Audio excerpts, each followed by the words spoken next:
Bonjour et bienvenue dans Face à la Lyonne, l'interview à la lyonnaise qui réveille et bouscule Lyon. Je suis Alexandra Caracezeli, la fondatrice de l'équipe des Lyonnes, et chaque semaine, je reçois celles qui ont une idée innovante, insolite ou originale pour faire avancer la ville ou améliorer notre qualité de vie.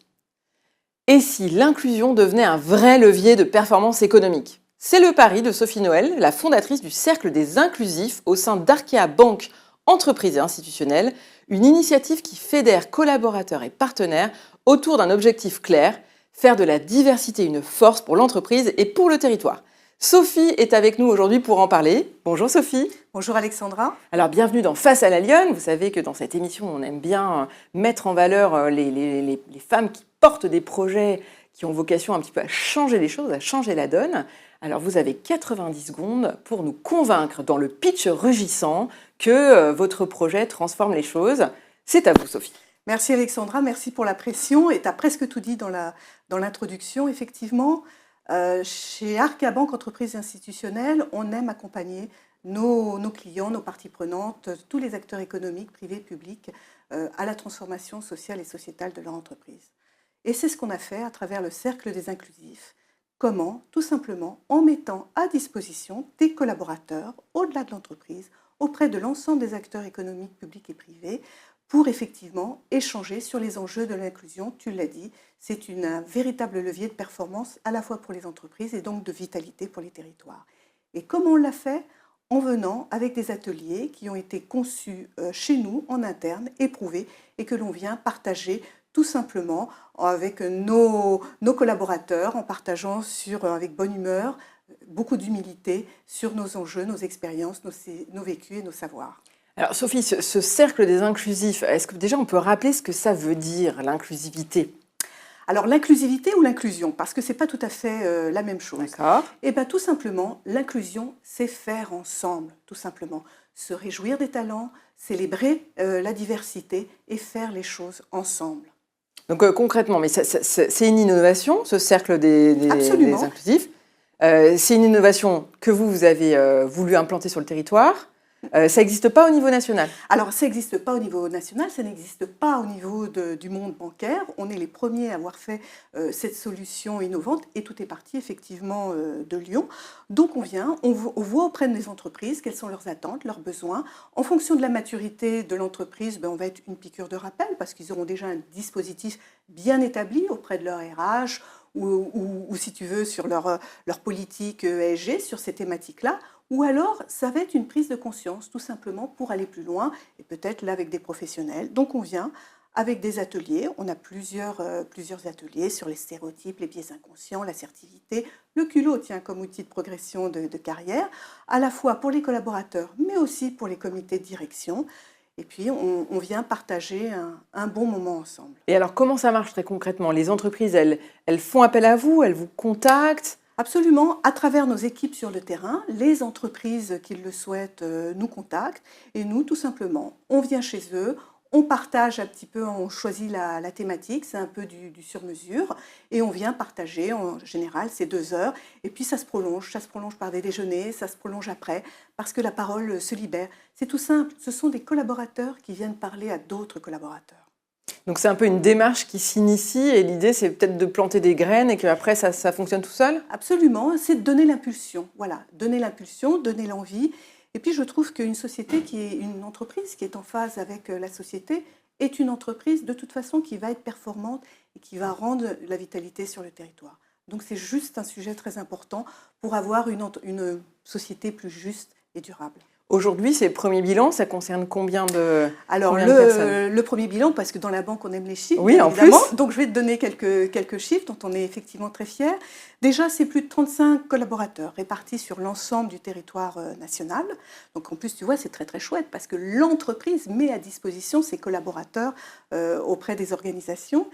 On va arriver aux 50 ateliers, plus de 1200 salariés sensibilisés. Ce qu'il faut savoir, c'est qu'à l'issue de chaque atelier, on se fait évaluer.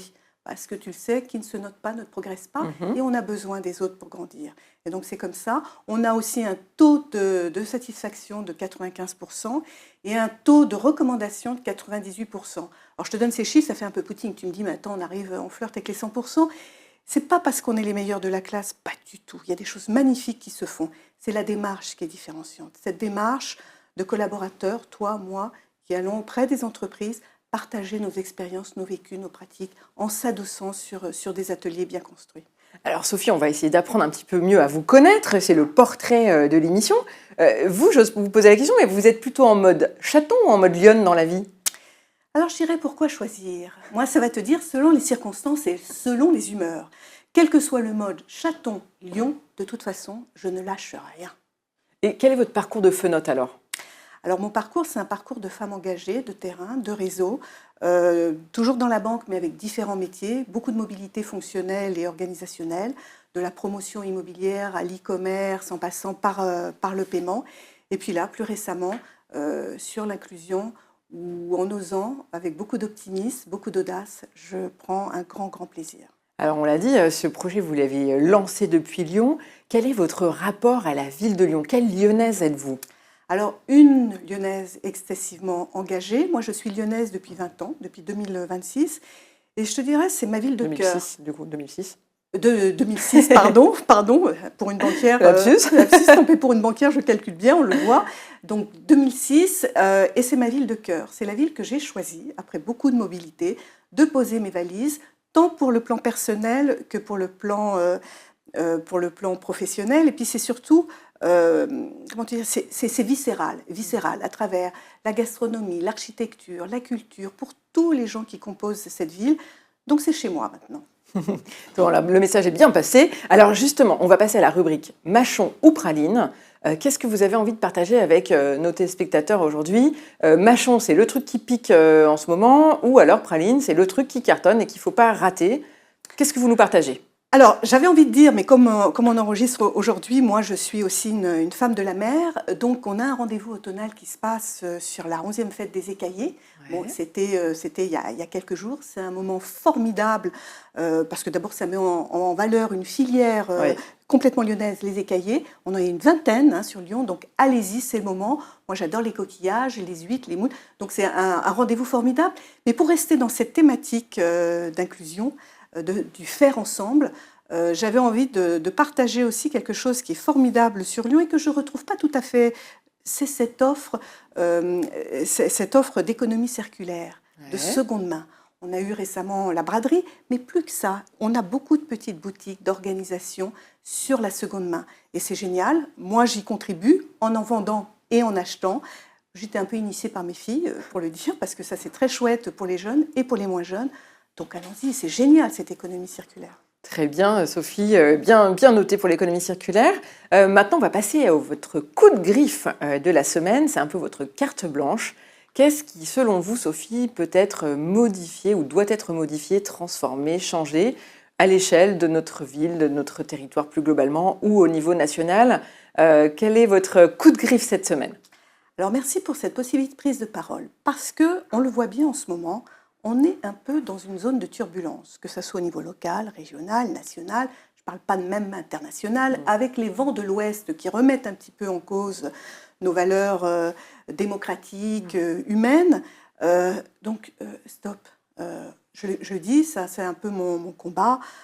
Pensons aux hommes et aux femmes dans les organisations qui contribuent justement à la vitalité de nos territoires. Et si on les chouchoutait un peu, comment les chouchoutant? En trouvant cet équilibre de vie professionnelle, vie personnelle. Ça, c'est mon combat. Et un autre combat aussi, quand on le voit récemment que les hommes au gouvernement stigmatisent un peu le handicap sur certains termes, moi, c'est un sujet qui me tient particulièrement à cœur. Et si on voyait le handicap plutôt pour ce qu'il amène que ce qui l'empêche, ça aussi, c'est très important et qu'on change le langage, le regard. Je disais ça en introduction, réjouissons-nous de nos talents, célébrons notre différence. Alors justement, si on a envie d'en savoir plus sur le Cercle des Inclusifs, on peut retrouver des informations quelque part en ligne? Absolument, sur le site internet de la banque, sur YouTube, on a une petite vidéo qui explique en moins d'une minute ce que l'on fait, comment on le fait et la joie que cela donne. Et puis, à votre disposition pour en parler, animer sur tous ces sujets de l'inclusion. Donc on cherchera Cercle des Inclusifs, Arkea, et on trouve Absolument. toutes les informations. Absolument, et on le trouve. Sophie, on vous revoit quand, la prochaine occasion? Alors partout où les sujets d'inclusion arrivent, sur des podcasts, des témoignages, des ateliers. On en a fait récemment un, je signale parce que j'embrasse les M1 et les M2 de l'IAE de Lyon 3 qui ont été formidables, très rock. Donc partout dans cette belle ville de Lyon où on parle d'inclusion. Très bien, c'est noté, merci beaucoup. Merci Sophie Noël pour cet engagement concret en faveur d'une économie plus ouverte et plus humaine. C'est la fin de cette émission, merci de l'avoir suivie. On se retrouve la semaine prochaine pour une nouvelle invitée dans Face à la Lyonne.